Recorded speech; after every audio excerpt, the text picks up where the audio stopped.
It's a bit like opposition from within the system. So did the public buy this? Now, you just said we can't fully know God, right? So I'm asking too. I mean, for example, can I not even know that I'm sitting in this chair right now? I was thinking about this last week, about relationships. This guy is alone. Love, nature, the color of eyes, and so on. He shouts, God does not get jealous. He doesn't seem like a very uplifting person. Let's admit it, if humanizing God is the case, then are all these efforts in vain? Was he really always alone? Is the price of being a thinker something like loneliness, like an astral journey? Okay, I'm going to ask one more question, but first promise you won't get mad. So does that mean a believer is stupid? What you just said is a bit hurtful. Some of us memorized it at school, some of us heard it in movies. But what if someone came out and said, aren't these gods a bit too human? Well, today we're going to talk about exactly such a person, Xenophanes. He was a poet, but rather than entertaining on stage, he wanted to disturb people. And when he opposed Homer, he wasn't just challenging a poem, but an entire era's understanding of the gods. All right, let's start from the beginning.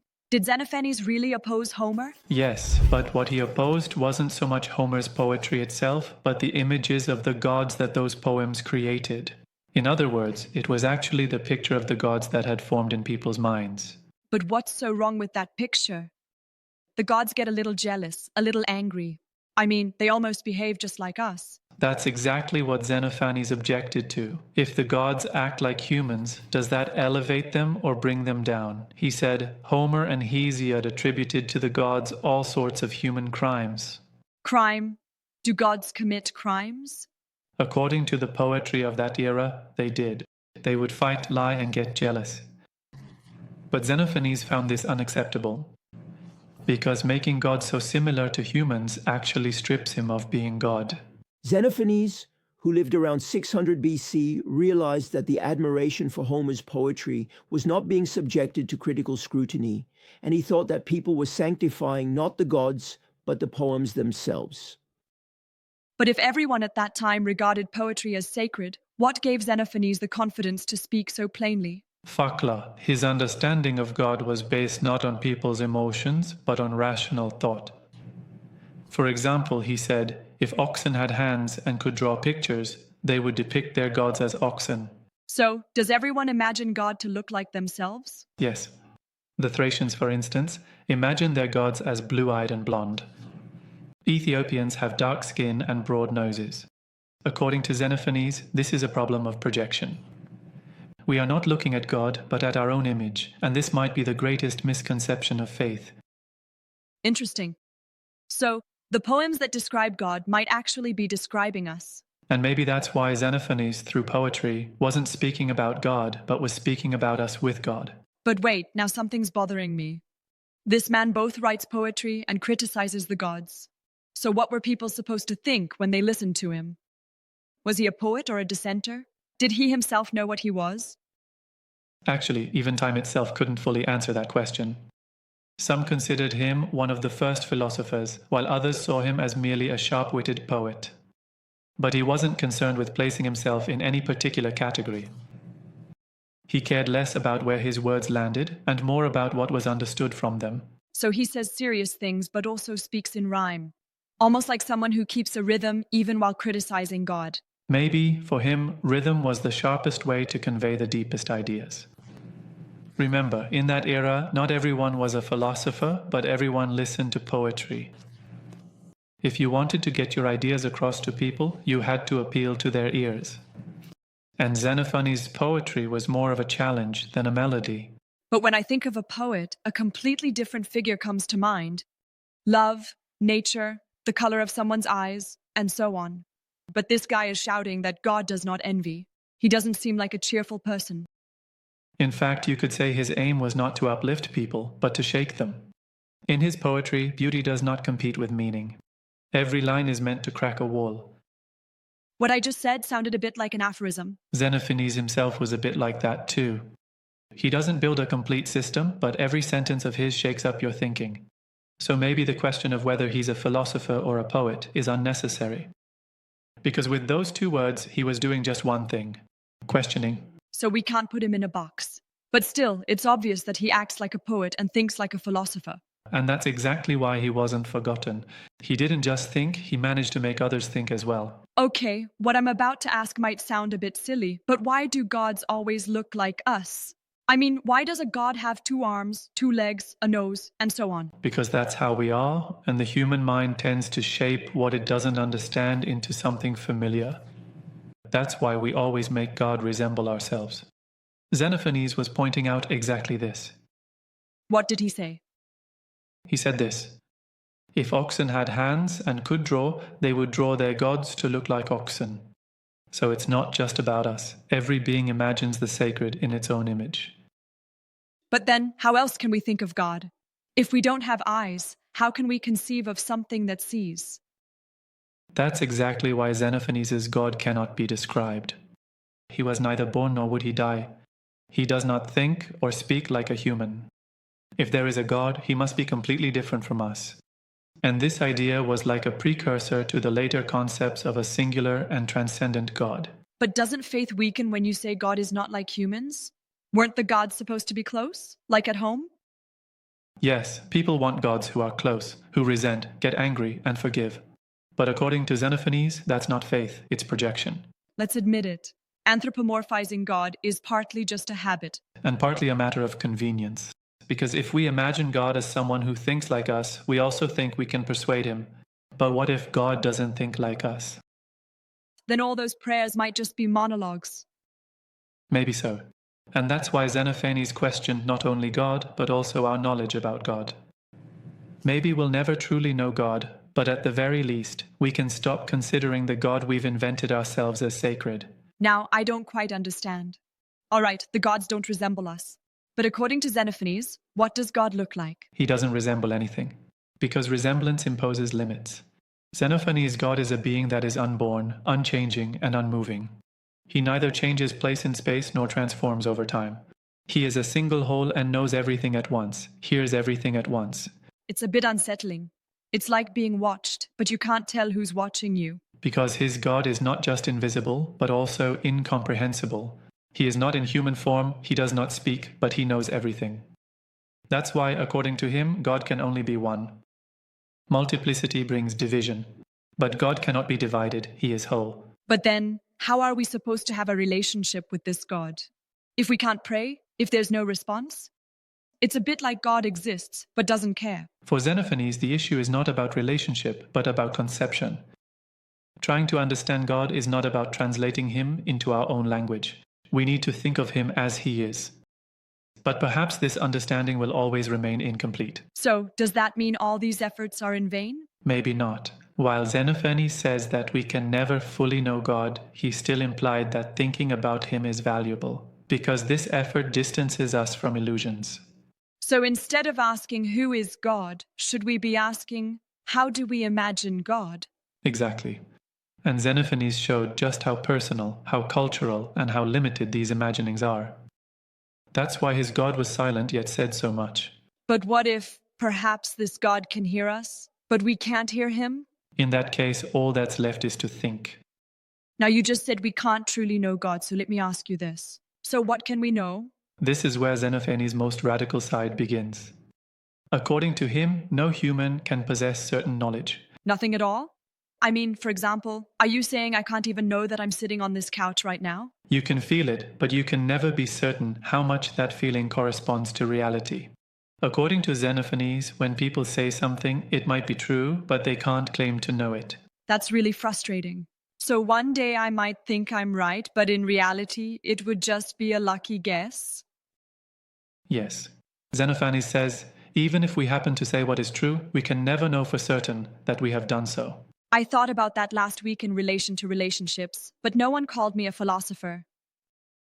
Because it's not just about doubting. It's about being able to keep thinking after doubt. Xenophanes put everyone on the same level by saying, I don't know, but neither do you. So, is this a kind of helplessness or a beginning?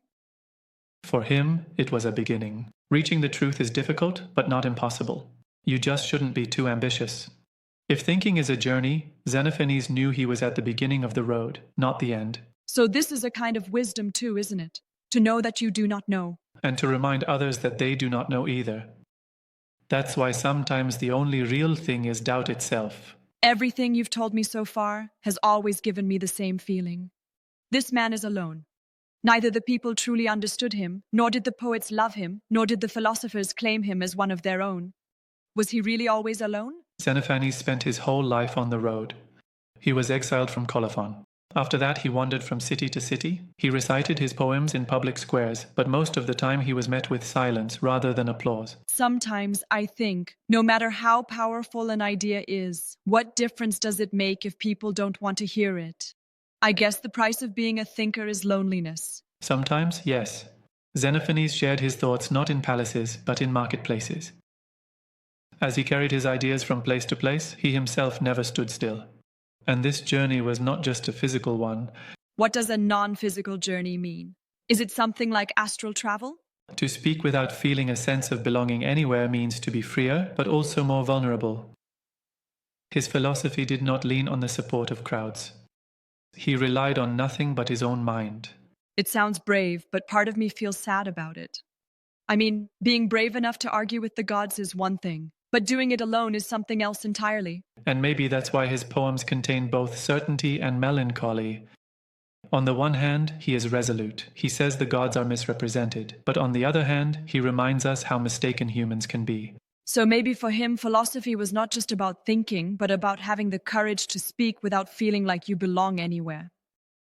And the only place he could carry his thoughts was in words. Xenophanes did not found a school, but he practiced philosophy in the squares, in the streets, among the crowds. All right, I'm going to ask one more question, but first promise you won't get mad. Getting angry is a human reaction, and in that sense, if it's done appropriately, it's also ethical. If we place God in such a perfect, unattainable, and non-human position, then what is the point of all this intellectual effort?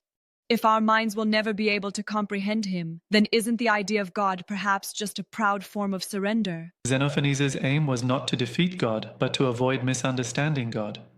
It was not to place humans above God, but to avoid bringing God down to the level of humans. But this was an idea that shattered human pride. So, should humans try to understand, but always with the knowledge that they will never fully reach it? Yes, this is where wisdom begins. It lies in knowing not only God but also oneself as limited. In Xenophanes' thought, there was no exaggeration of God, but neither was there taking humans too seriously. But this seems to stand in a very isolated place. You can't connect with it emotionally, nor intellectually. We just stand and stare. Maybe the aim was not to understand God, but for humans to understand their own delusions. Because just as likening ourselves to God, likening God to ourselves also leads to irresponsibility. So then, does that mean a believer is foolish? No. But to believe without thinking is to choose the easy way. Xenophanes was not criticizing faith, but thoughtlessness. He said that God hears completely, thinks completely, and sees completely. And we cannot do any of these things fully. This is just a bit insulting to say. Maybe our pride needs to be humbled. All right, let's go back to the beginning a bit. How did Xenophanes express all of this? With poetry, right? Yes. For him, poetry was not just a form, but a medium. He wanted to set thought to a rhythm that the public could understand. But this did not mean continuing the tradition of religious poetry. But back then, didn't poetry immediately bring gods to mind anyway? On one hand, he opposes Homer, but on the other, he speaks in the same patterns. It's a bit like opposition from within the system. That's exactly why he was so influential. He used a form people were familiar with to present content they were not used to. According to him, rhapsodes, that is, those who recited poetry aloud before the public, pretended to speak of the sacred, but were actually just distracting the people. Xenophanes, on the other hand, used his verses not as entertainment, but as a warning. So he was also a rhapsode, but he changed the content. Exactly. He himself says the following: "My words are not merely a repetition of the rhapsodes." This is a very clear statement of distance. He did not merely repeat religion, he reflected on it. So did the people buy it? Most likely, most people got swept up in the rhythm of the poetry, not its content.